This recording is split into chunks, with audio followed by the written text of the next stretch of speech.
Sigurado naman po ay lahat tayo ay umiibig na. Sigurado po ba na kaming lahat ay umiibig na? Umiibig na sa aming Panginoon Diyos. Amen.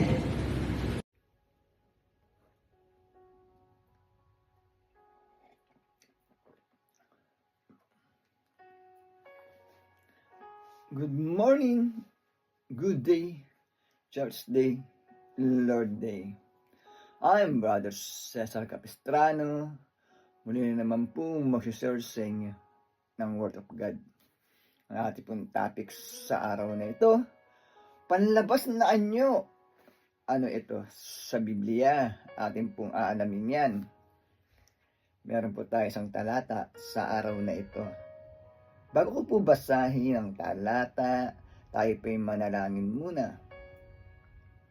Diyos amang nasa langit, makapangyarihan sa lahat, sambahin ang ngalan mo. Diyos Ama, maraming salamat po sa gabay, biyaya na pinagkakalob niyo sa amin sa bawat isa sa amin. Di po kami magsasawang magpasalamat. Sa muli na naman pong pagdilat ng aming mga mata ay napakalaking biyaya po ito para sa amin. Muli na naman po namin magagampanan ang aming tungkulin para sa aming sarili, pamilya, trabaho, at kaawaan niyo po kami, Diyos Ama, kung kami po ay nagkukulang sa inyo. Papasukin niyo po sa amin ang iyong presensya upang sa ganun po ay lubos namin maunawaan, maintindihan ang iyong salita na buhay at makapangyarihan. Sa pangalan ng Panginoong Hesus. Amen. Brother and sister, magandang araw na naman po ng linggo. Ang ating topic, panlabas na anyo. Ano ito sa Biblia? Ating pong aalamin yan. Akin na pong babasahin ng talata ay nasa 1 Samuel 16, chapter 16, verse 7. Verse 7. Ngunit sinabi sa kanya ni Yahweh, huwag mong tingnan ang kanyang taas at kakisigan. Hindi siya ang hinirang ko, ang batayan ko ay di tulad ng batayan ng tao. Panglabas na anyo ang tinitingnan ng tao, ngunit puso ang tinitingnan ko. Amen. Brother and sister, napakaganda po ng ating nabasa mula sa Biblia. Sa nilalaman po ng talata, ang ating Diyos Amang nasa langit, ang ating Panginoon Diyos, ang ating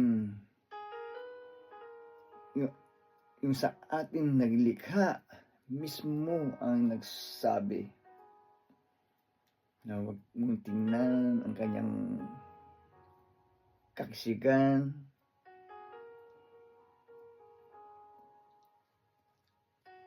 huwag mong tingnan ang panglabas na anyo ng isang tao, sapagkat ang ating mismong Diyos Amang nasa langit na may likha sa atin ay hindi tumitingin sa panlabas na anyo, brother and sister. Ang kanyang pong tinitingnan ay ang puso ng isang tao, brother and sister. Tayo daw po ng mga nilikha, ang ating daw pong kaugalian, ay tumitingin po tayo sa panglabas na anyo. Kung ito ay gwapo, kung ito ay maganda, o makisig ang pangangatawan, doon daw po tayo tumitingin, lalo-lalo na sa pagkilala sa ating kapwa, brother and sister. Una natin tinitingnan kung ano ba itsura ng tao na ito, kung paano ba ito manamit, kumilos. Yan daw po tayong unang tumitingin, sabi ng ating Diyos Amang nasa langit. Pero ng ating mismong Diyos Ama ang nagsabi Hindi siya tumitingin sa panglabas na anyo, brother and sister. Ang tinitingnan niya ay ang puso ng tao. Kung ito po ay tapat, malinis, walang tinatago sa kanyang pagkatao, sa puso po tumitingin ang ating Diyos Amang nasa langit. Kumbaga, tayo po'y pinag-iingat na huwag tayong titingin kung ito'y maganda, gwapo, makisig ang pangangatawan. Tayo po'y mag-ingat sapagkat hindi natin alam kung ano ang nasa puso niya o nasa isipan niya, brother and sister. Na kumbaga, huwag tayong basta-basta magtitiwala kung meron mga taong may inaalok o may sinasabi, lalo na po pagkaperahan ang pinag-uusapan. Huwag tayong titingin sa kanyang kagandahang manamit o kagandahang pananalita sapagkat baka po tayo ay may scam, brother and sister. Ayan po ang nilalaman ng talata. Kumbaga, huwag tayo basta-basta manghusga ng tao kung ito may marumi manamit, hindi magandang itsura, ay huwag po tayo rin basta-basta manghusga. Kasi po ang halimbawa o kautusan ay binigay sa atin ng ating Panginoong Diyos ay sa puso tumitingin, brother and sister. Doon po kasi nalalaman ng ating Diyos Amang nasa langit kung ano ang pagkatao, kung ano ang nilalaman ng isip ng isang tao, brother and sister. Hindi po siya tumitingin sa panglabas na anyo. Napakaganda po ng ating nabasa mula sa Biblia.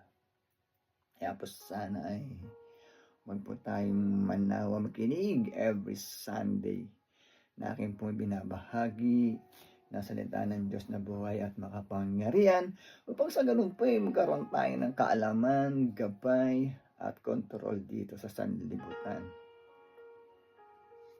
Magtatapos na po ang topic, tayo po'y manalangin muli. Diyos Amang nasa langit, makapangyarihan sa lahat, sambahin ang ngalan mo. Maraming salamat po, nakapagpakinig na naman po kami ng iyong salita na buhay at makapangyarihan, nagbibigay lakas po sa aming katawan at spiritual. Maraming salamat po sa pangalan ng Panginoong Yesus. Amen. Brother and sister, lagi po tayong mag-iingat at magdadasal. God bless to all.